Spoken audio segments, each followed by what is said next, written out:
It's cute.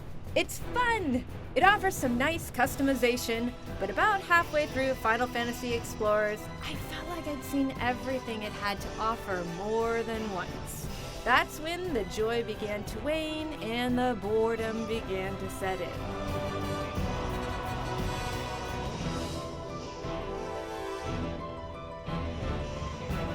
There's a story buried in here somewhere. Something crystals, something battle powerful guardians called Eidolons, something explore an island and fight adorable monsters. I didn't mind the lack of meaningful plot, actually.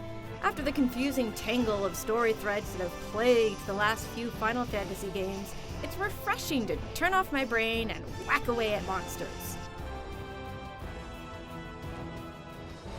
For the most part, it's good stuff. To start, there's Final Fantasy's signature job system, which adds welcome variety to explorers' real-time combat by letting you equip a mishmash of weapons and abilities tied to your chosen profession. Getting the literal drop on enemies using the Dragoon's jump ability or wrecking fools with a Black Mage's Faraga spell put a smile on my face.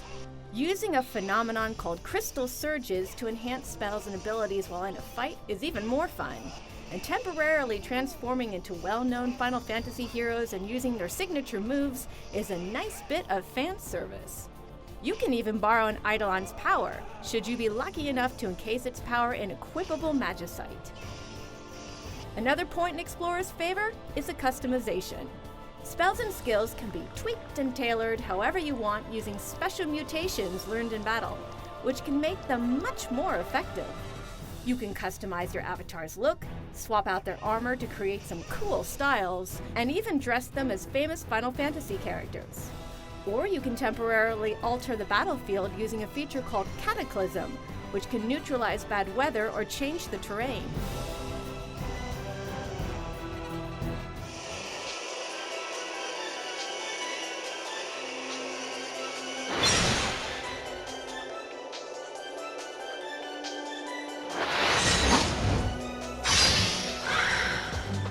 But just 6 or 7 hours in, I began to feel a serious sense of déjà vu.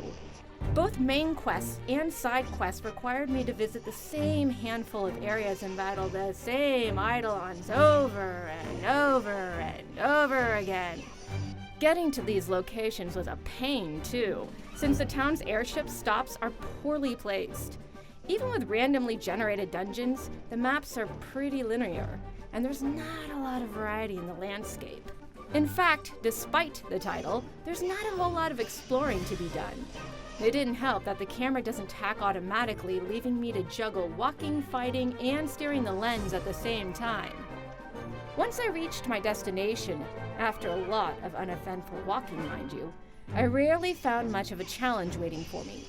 I cut through most enemies like butter, and even the all-powerful Eidolons went down pretty quickly after blasting them with a few hard-hitting spells.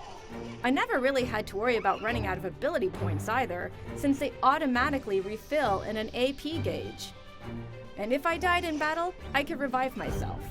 Even setting mission handicaps, like toughening up enemies or slowing down my movements, didn't do much to ratchet up the difficulty. It wasn't until I had cleared the solo story, which took me about a little over 20 hours, and opened up extra quests with harder foes that I felt contested on the battlefield. The best way to play is in co-op with up to 3 friends, which of course is a great way to make any game more fun. Explorers makes finding and joining a friend's game a snappy, painless experience. Human camaraderie is swell and all, but I had nearly as much fun rolling out with my monster buddies that I'd created in my lab.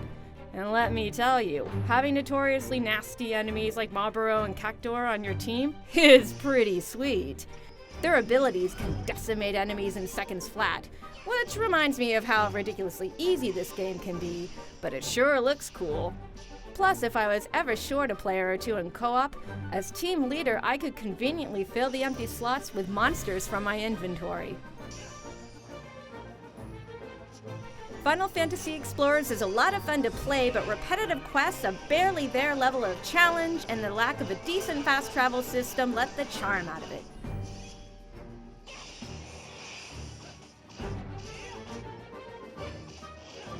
For more on all things Final Fantasy, stick with IGN.